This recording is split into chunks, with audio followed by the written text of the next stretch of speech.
In Pact, you'll recruit and lead your Goblin clan towards victory. To do so, you'll complete quests and collect dynamite. And sometimes you'll even have to work together with your neighboring Goblin clan. Which of you will have the most Goblin glory by the end of autumn and be the most feared in the 5 realms? Let's find out. The game here is set for the beginner version and we'll touch on the advanced version a little later. The task cards will have been shuffled and placed like this, with autumn at the bottom, summer in the middle, and spring on top. Between each player, you'll place a Pact card, and specialist cards will have been dealt randomly to each player. They each also gain 6 Goblin cards, and choose one and reveal it simultaneously to start their clan.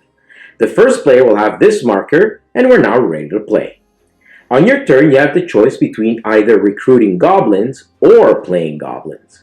Recruiting will have you take 2 Goblins from either the row or the top of the deck. After taking the Goblins, replace any for the row. Maximum hand size is 5, so if you go over, you must discard down to 5 immediately. Playing Goblins allow you to play up to 3 Goblins from your hand into your clan. When you've taken either of the 2 actions, you can complete a task. To do so, you'll discard Goblins from your clan, matching icons of the task you wish to complete. If you've done so, you'll add that task card in front of you sideways. Don't have enough Goblins? Steal them from your neighbor's clan. That's right, just take what you need, but you must provide at least one of your own Goblin to complete the task. When doing so, you discard all Goblins used, but place the task card on the Pact card. This task card will count as both completed for you and from the player you stole the Goblins from later on for final scoring. And then you'll refill the task roll. Specialists will provide different effects in the game, from playing more Goblins to recruiting more, copying Goblins, and even refreshing the task roll. On your active turn, you may use one of your specialists. When doing so, give the specialist to the player on your right.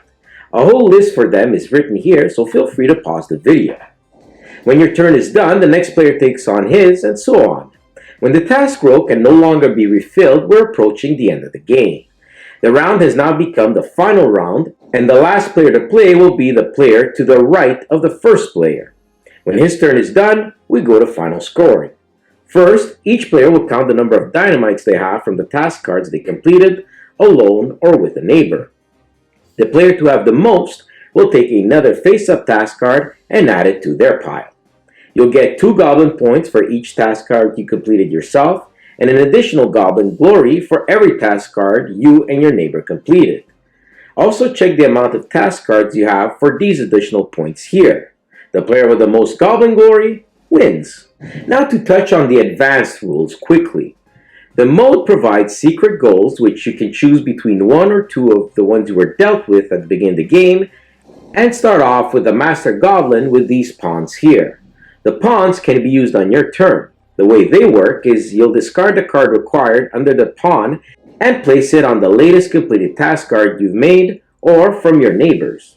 Besides it counting twice for Goblin points, objectives, and dynamites, it also gives you a permanent icon that your Master Goblin will provide. Lastly, when you have 5 different Goblins in your clan, you can move up the dynamite card 1 space, or 2 if you have all 6 different Goblins in your clan. Besides points and dynamites, you can go back 1 space to gain a wild Goblin for completing tasks. And there you have Pact in a nutshell. The game is small, yet packed with some solid tactics and strategy if playing the expert mode. You have to know more or less what your neighbors are going for, so you need to be careful on how many Goblins you play each turn, or which to recruit as well. There is some luck involved, obviously, in what tasks or Goblin cards come out, but it's not to the detriment of the game. There is, however, a strong take that element, so do be aware of this. The artwork is cute and appropriate, and the components are good enough. Definitely a fun little filler that's not brainless. Pact gets a 7 out of 10. Enjoyed our review? Like the video and subscribe. You can also find us on social media like Facebook and Instagram.